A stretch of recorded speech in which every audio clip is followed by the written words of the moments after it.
اللہ اکبر۔ حضور نبی رحمت صلی اللہ علیہ وآلہ وسلم نے ارشاد فرمایا، نماز چھوڑنا تو خیر بہت بری بات ہے، جو شخص نماز پڑھتے ہیں لیکن جماعت سے نہیں پڑھتے۔ فرمایا میرا جی چاہتا ہے کہ اپنی جگہ کسی اور کو کھڑا کروں اور جوانوں کا ایک گروہ ساتھ لوں، اور جو لوگ مسجد میں نماز پڑھنا نہیں آتے ان کے گھروں کو آگ لگا دوں۔ رحمت للعالمین آقا فرما رہے ہیں کہ ان کے گھروں کو آگ لگا دوں۔ کتنا غصہ ہے ان لوگوں پر کہ جو مسجد میں آ کر نماز نہیں پڑھتے، اور جو پڑھتے ہی نہیں، اس دور میں تو کوئی تھا ہی نہیں کہ مومن ہو نماز نہ پڑھتا ہو۔ اللہ اکبر۔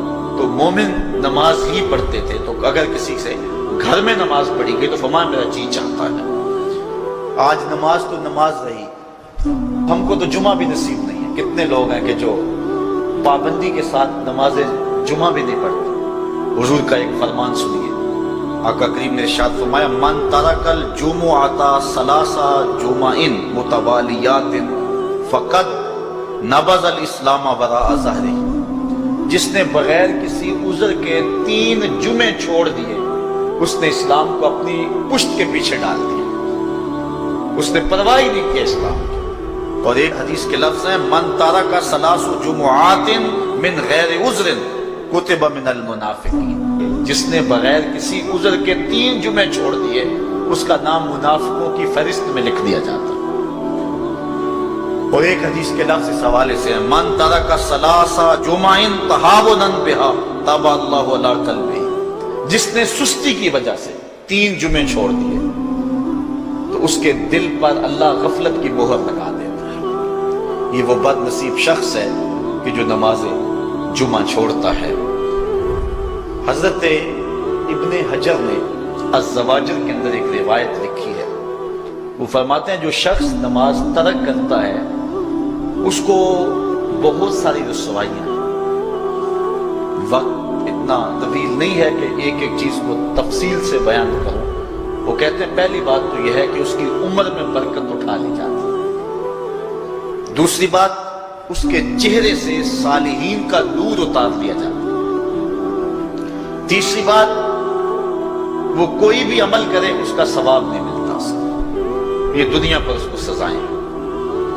چوتھی سزا دنیا پر اس کو یہ ملتی ہے، اس کی دعائیں قبول نہیں ہوتی۔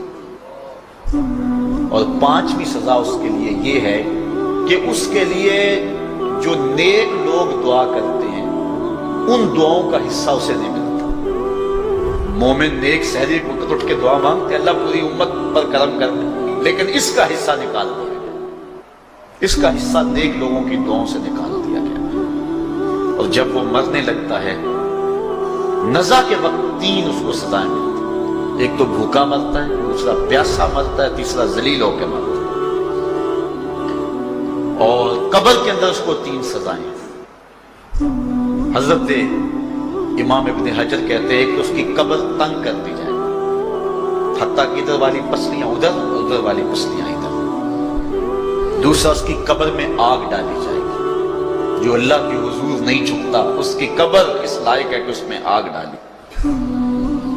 اور تیسری، اس کے اوپر ایک اژدہا مسلط کر دیا جائے گا جس کا نام ہے شجاع الاقرع، اور جب وہ ڈنگ مارے گا تو 70 گز تک وہ شخص زمین میں دنس جائے گا، اور وہ مسلسل یہ ڈنگ مارتا رہے گا۔ اور کہا کہ 3 سزائیں اس کو حشر میں پہنچیں گی۔ ایک تو اس کا حساب سختی سے لیا جائے گا، اور جس کا حساب سختی سے لیا گیا وہ بچ پائے گا۔ حساب سے بچے گا وہ جس سے اللہ صرف نظر کرے گا۔ اللہ اکبر۔ ایک تو اس کا حساب سختی سے لیا جائے گا، دوسرا اللہ تعالیٰ جل شانہ اپنے قہر و غضب کا اس پہ اظہار کرے گا، اور تیسری